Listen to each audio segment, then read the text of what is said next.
अस्सलाम वालेकुम। सो ये वीडियो का मकसद होगा शिपमेंट्स और कैसे हम शिपिंग लेबल बनाएंगे, एफपीए शिपिंग लेबल अमेज़ॉन पे कैसे बनाएंगे और अपने सप्लायर को जो हमें शिपिंग लेबल देना होगा वो सारी चीज़ें हम इसमें डिस्कस करेंगे। तो जो स्क्रीन मेरे सामने इस वक्त नज़र आ रही है आपको वो है इन्वेंटरी डैशबोर्ड या इन्वेंटरी प्लानिंग भी कहते हैं इसे। ये इन्वेंटरी पेज में इन्वेंटरी प्लानिंग से आपको मिलता है। नॉर्मली अमेज़ॉन आपको बताता है कि किस इन्वेंट्री की आपको ज़्यादा ज़रूरत है। इस वक्त ये एक अकाउंट एक्चुअली ये न्यू अकाउंट है जो मैं यूज़ कर रहा हूँ और इसके ऊपर कोई ख़ास इन्वेंट्री और डेटा अभी नहीं है। तो अमेज़ॉन यहाँ पे आपको बताएगा कि जी कितनी रिकमेंडेड इन्वेंट्री है या स्टॉक्स हैं, स्टॉक यूनिट्स हैं जो आपको मंगवाने चाहिए, अमेज़ॉन में भेजने चाहिए। और ये सारी इन्फॉर्मेशन आपको इस स्क्रीन के ऊपर नज़र आ रही है। जैसे ये बताता है कि इसकी यूज़ टू रीस्टॉक टुडे। अब ज़ीरो कह रहा है, इसका मतलब इसके पास अभी डिटेल्स है, क्योंकि नया अकाउंट है इसलिए इतना ज़्यादा डाटा भी इसके पास नहीं है अभी। तो जो हमारा एग्जिस्टिंग अकाउंट्स हैं उसके अंदर वो काफ़ी सारी डिटेल्स हमें यहाँ देता है। जैसे एक्सेस यूनिट्स भी बता रहा है, डेज इन इन्वेंटरी भी बता रहा है, नोटिफिकेशंस भी आ रही है, एक्सेस इन्वेंटरी की डिटेल्स यहाँ पर भी आ रही है। तो जैसे ये एक प्रोडक्ट है, हमें बताता है कि जी री स्टॉक इन्वेंटरी, तो व्यू ऑल भी कर सकते हैं या री स्टॉक इन्वेंटरी पे जब आप क्लिक करेंगे तो हम इसे ये नेक्स्ट पेज पर हमें लेकर जाएगा और यहाँ पर ये हमें ऑप्शंस देगा कि ये डिटेल्स अभी फ़िलहाल हमें इसको डालने की ज़रूरत नहीं है। सप्लायर लीड टाइम जो है वो 4 वीक्स नहीं है, वैसे एक हफ़्ता भी बहुत है। तो जैसे आप देखेंगे ये बता रहा है कि जी डेज़ ऑफ सप्लाई इस आइटम के अंदर हमारे पास 24 यूनिट्स अवेलेबल हैं और अगर हमें मज़ीद इसमें जो है वो शिपमेंट चाहिए तो हम कहेंगे यहाँ पे क्रिएट शिपमेंट प्लान। अच्छा, ये ऑप्शन आपका इन्वेंटरी के पेज से भी आएगा, मैं वो भी बता दूंगा। तो क्रिएट शिपमेंट प्लान पे जब आप क्लिक करेंगे तो ये नेक्स्ट स्क्रीन के ऊपर जाएगा लेकर आपको। ठीक है, तो अब जैसे हमारे पेज सामने लोड हो गया, ये आइटम में दिखा रहा है और कोल इंपोर्ट्स का फ्रॉम में एड्रेस भी दिखा रहा है। आप चाहें तो इसको शिप फ्रॉम अनदर एड्रेस कर सकते हैं जब आपके पास डिफरेंट सप्लायर्स हैं या उनके एड्रेसेस हैं। अच्छा, एक चीज़ का ख्याल रखें, ये इस वक्त पैकिंग टाइप जो आ रहा है वो इंडिविजुअल प्रोडक्ट्स है। पैकिंग टाइप इंडिविजुअल प्रोडक्ट्स जब होगा इसका मतलब ये है कि फिर अमेज़ॉन आपको बताएगा कि जी ये वाली आइटम के इतने पीसेस इस ये बेसिकली प्लेसमेंट के ऊपर भी डिसाइड करता है। वो जो अगर प्लेसमेंट की सेटिंग्स होती है वो मैं बता दूंगा।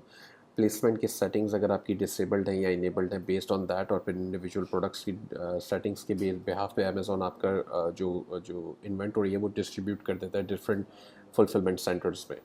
तो हमें ऐसा नहीं करना है। इस वक्त हम कहते हैं जी change to case packed products. अब केस पैक्ड प्रोडक्ट का मतलब ये कि ये आपसे पूछेगा कि जी कितने यूनिट पर केस है। तो हमने कहा 6 है फॉर एग्जांपल, अभी हम इसकी बात कर रहे हैं। अगर आपके पास, आपको ये इन्फॉर्मेशन पहले से पता होनी चाहिए, आपका सप्लायर आपको बताएगा कि केस में कितने पैक्ट्स हैं या उनकी वेबसाइट पे लिखा आ रहा होगा और आपने कितने केसेस ऑर्डर किए हैं। लेट्स से हमने 2 केसेस ऑर्डर किए, तो अब हमारे टोटल यूनिट्स जो हैं वो यहाँ पे बन गए 12 और जो प्रोडक्ट है वो हमने इसका सारी डिटेल्स बताई। अगर ऐड प्रोडक्ट करेंगे यहाँ से भी तो आप मज़ीद प्रोडक्ट्स उसमें और भी इसी शिपमेंट में ऐड कर सकते हैं अगर आप इसी सप्लायर से वो परचेजिंग कर रहे हैं तो। ठीक है, मार्केट प्लेस डेस्टिनेशन यूएस आ रहा है क्योंकि ये यूएस का अमेज़ॉन अकाउंट है। अब मैं इसके आगे कंटिन्यू कर, यहाँ नेक्स्ट स्क्रीन के ऊपर ये पूछेगा आपसे हु प्रैप्स। प्रैप्स का मतलब ये है कि कोई सर्विस ऐसी है जो, या मर्चेंट खुद इसको प्रिपेयर करेगा उस प्रोडक्ट्स को ताकि वो अमेज़ॉन के एक्सेप्टेबल मोड में हो। अमेज़ॉन की प्रिपरेशन की कुछ रिक्वायरमेंट्स हैं, उसके गाइड्स हैं जो कि मैं उसके यूआरएल इस वीडियो के जो डिस्क्रिप्शन उसमें मैं दे दूँगा।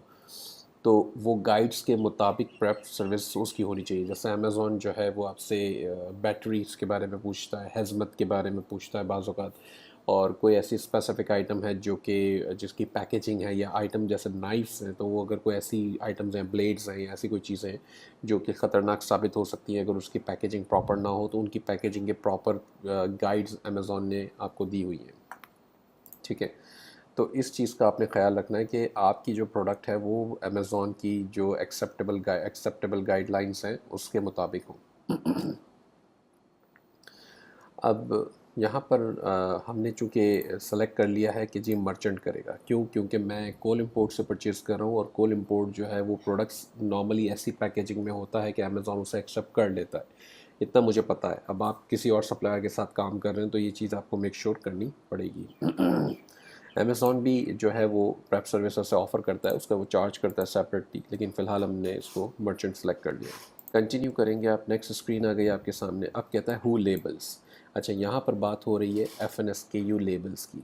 ये वो लेबल होते हैं जो बार कोड या UPC के ऊपर लगते हैं, और अमेज़ॉन को अगर आप सेलेक्ट करेंगे करने के लिए काम, तो अमेज़ॉन आपसे 20 सेंट्स पर यूनिट चार्ज करेगा, और टोटल जैसे चूँकि हमारे 12 यूनिट्स है तो ये हमें बता रहा है कि $2.40 ये चार्ज कर रहा है। अगर आप कहते हैं कि जी मर्चेंट यानी कि आप खुद उसके प्रिपेयर करेंगे, अगर कोल इम्पोर्ट भी जैसे ये सर्विस देता है तो आप ये फिर इनेबल करेंगे, तो यहाँ पर ये आपको ऑप्शन दे देगा ताकि आप ये लेबल्स जो है वो प्रिंट करके डाउनलोड करें और प्रिंट करें, या फिर आप ये फ़ाइल आपके मर्चेंट को या कोल इम्पोर्ट को डायरेक्टली भिजवा दें और उनको बताएं कि जी ये हर पैक पे लगेगा, इस तरह की ये फ़ाइल बन के आ जाएगी आपके सामने। ठीक है, तो फ़िलहाल के लिए मैं अमेज़ॉन ही रखता हूँ, क्योंकि कोल इम्पोर्ट एक्चुअली मुझसे 25 सेंट्स चार्ज करेगा और यहाँ पे ये मुझसे 20 सेंट्स चार्ज कर रहा है। अमेज़ॉन खुद ही FNSKU लेबल लगा देगा, तो मुझे ज़रूरत नहीं है कि मैं कोल इम्पोर्ट से करवाऊँ। अच्छा, दूसरी बात, कुछ ऐसी आइटम्स भी होती हैं जिसके अंदर ज़रूरी नहीं है कि FNSKU लेबल लगाया जाए, तो हम वो मैन्युफैक्चरर बारकोड जो पैकेजिंग के ऊपर होता है, अमेज़ॉन उसी को एक्सेप्ट कर लेता है।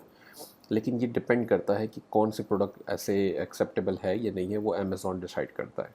और जब आप प्रोडक्ट को ऐड कर रहे होते हैं, लिस्टिंग क्रिएट कर रहे होते हैं ऑफ़र अपनी, तब वो उस वक्त आपको ये चीज़ बताएगा। ठीक है, हमने अमेज़ॉन सेलेक्ट कर लिया फ़िलहाल।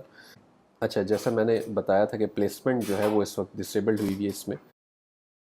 प्लेसमेंट डिसेबल्ड हुई है इसमें, इसका मतलब ये हुआ कि अमेज़ॉन हमें बता रहा है कि जी एक केस जो है वो आप यहाँ ये विंडसर कनेक्टिकट में शिप करें, दूसरा केस जो है वो आप मोरेनो वैली कैलिफोर्निया में शिप करें।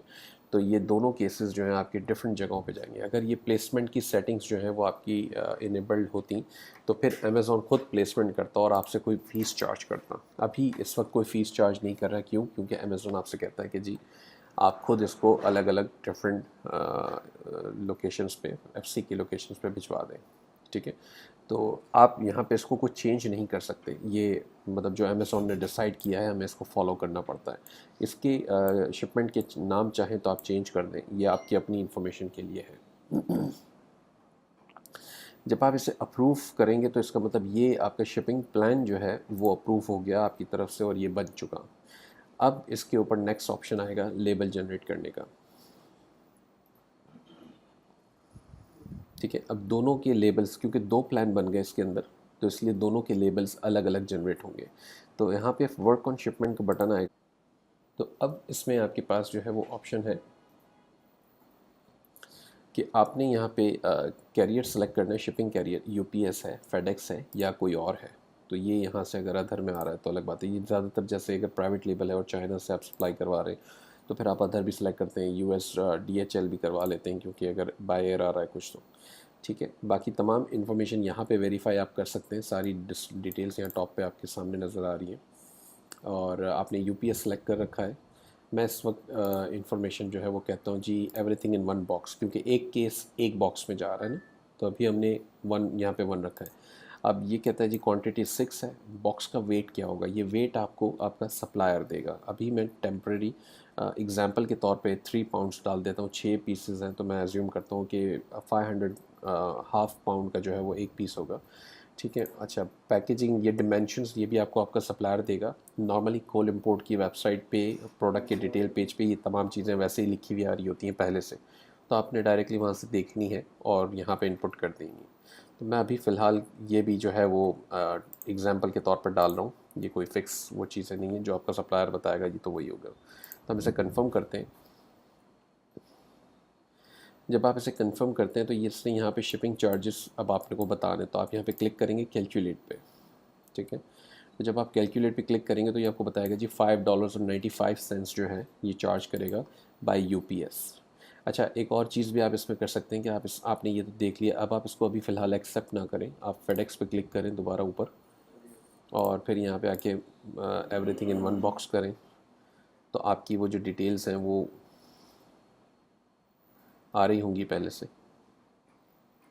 ठीक है, हमने इसको 3 पाउंड्स कर दिया, यहाँ पे हमने इसको 999 कर दिया दोबारा से और कंफर्म कर दिया। ये हमें सिर्फ चेक करना है कि FedEx के रेट्स क्या हैं। बाज़ वक़्त बड़ी शिपमेंट्स होती हैं तो काफ़ी बड़ा डिफरेंस आ जाता है, तो हमने इसको दोबारा कैलकुलेट कर लिया। ठीक है। तो वो 595 था, ये 544 है। तो अब तकरीबन जो है वो 50 सेंट्स का फ़र्क आया है। ये इसलिए आया कि एक ही बॉक्स है, छोटा सा बॉक्स है, ज़्यादा बड़ी कोई चीज़ें नहीं है, तो इसलिए फ़र्क ज़्यादा नहीं आया। लेकिन अब जब हम बड़ी शिपमेंट भेज रहे होते हैं, जैसे 50 पीस है किसी चीज़ के, 100 पीस हैं, ज़्यादा हैवी कार्टन्स हैं, तो हम यहाँ पे बहुत ज़्यादा आपको डिफरेंस देखने को मिल सकता है। बाज़ औक़ात $50 का या $40 का, या ऐसा भी फ़र्क होता है। तो ये दोनों को चेक ज़रूर करें, जो आपको लगे कि जी मुनासिब है, प्राइसेस जो बेटर है उसको सिलेक्ट करें, और एग्री करके यहाँ पे एक्सेप्ट चार्जेस कर दें। अच्छा, जब आप एक्सेप्ट चार्जेस करेंगे, क्लिक करेंगे, तो यहाँ ये प्रिंट बॉक्स लेबल का बटन इनेबल हो जाएगा। ठीक है। मैं इसलिए एक्सेप्ट नहीं करता क्योंकि मैं एक्सेप्ट करूँगा तो ये चार्जेस मेरे अकाउंट पे अप्लाई कर देगा। जिस वक्त आप एक्सेप्ट करेंगे तो ये चार्जेस आपके अकाउंट पे उसी वक्त चार्ज कर लेगा अमेज़ॉन। तो इसलिए फ़िलहाल मैं इसको एक्सेप्ट नहीं करा। तो जब ये एक्सेप्ट हो जाएंगे तो ये प्रिंट बॉक्स लेबल का बटन इनेबल होगा, और जब आप इसे क्लिक करेंगे तो ये FBA शिपिंग लेबल्स जनरेट करके फ़ाइल आपके सिस्टम में डाउनलोड हो जाएगी आपके कंप्यूटर में। वो फ़ाइल आपने अपने सप्लायर को ईमेल करनी है, अटैच करनी है, या जैसे भी आपका सप्लायर वो फ़ाइल एक्सेप्ट करता है, वो लेबल्स आप उनको दें। उनको आप बताएंगे कि जी ये हमारे लेबल है, आप इसको लगाएं बॉक्स के ऊपर और आप हमें ये आइटम शिप कर दें। तो वो लेबल यूज़ करते हुए जब आइटम अमेज़ॉन के पास पहुंचेगी तो अमेज़ॉन ऑटोमेटिकली इस चीज़ को डिटेक्ट कर लेगा कि ये किस सेलर की है, और वो प्रोसेस करके लोड जब इन्वेंटरी करेगा तो वो ऑटोमेटिकली आपकी लिस्टिंग पे स्टॉक नज़र आपको आ जाएगा। उसमें थोड़ा सा टाइम लगता है, लेकिन ये सारा प्रोसेस अमेज़ॉन की ज़िम्मेदारी होती है, वो खुद करता है। जब आप डाउनलोड कर चुके होंगे तो ये कंप्लीट लेबल का, कंप्लीट शिपिंग का बटन भी इनेबल हो जाएगा। तो आप इसे भी यहाँ से कंप्लीट कर दें, तो ये शिपिंग जो है वो आपकी कंप्लीट हो जाएगी। ठीक है। स्टेटस अगर आपको देखना होगा तो आप मैनेज FBA शिपमेंट्स में जाएंगे। ठीक है। तो मैनेज FBA शिपमेंट्स में ये दोनों अभी नई शिपमेंट जो हमने बनाई है वो दोनों यहाँ पे आ रही है। अब ये कह रहा है वर्किंग, क्योंकि हमने इसको अभी फ़िलहाल कंप्लीट नहीं किया। अब ये मेरी पुरानी आप देखेंगे कि क्लोज भी हैं, शिफ्ट भी हैं, सारी चीज़ें यहाँ पे सामने नज़र आ रही है पुरानी वाली, और उनका स्टेटस भी नज़र आ रहा है। तो जब ये शिप हो जाएंगी तो इनका स्टेटस भी शिफ्ट में ऑटोमेटिकली तब्दील हो जाएगा। और जब ये लोड होती हैं, या जब अमेज़ॉन इसको सब सारी इन्वेंटरी लोड करके क्लोज़ करता है तो इसका स्टेटस क्लोज़ हो जाता है। तो ये पूरा एक प्रोसेस है शिपिंग लेबल्स जनरेट करने का, या शिपमेंट प्लान बनाने का अमेज़ॉन पे, और उसके बाद शिपिंग लेबल जनरेट करके अपने सप्लायर को भेजने का। Thank you.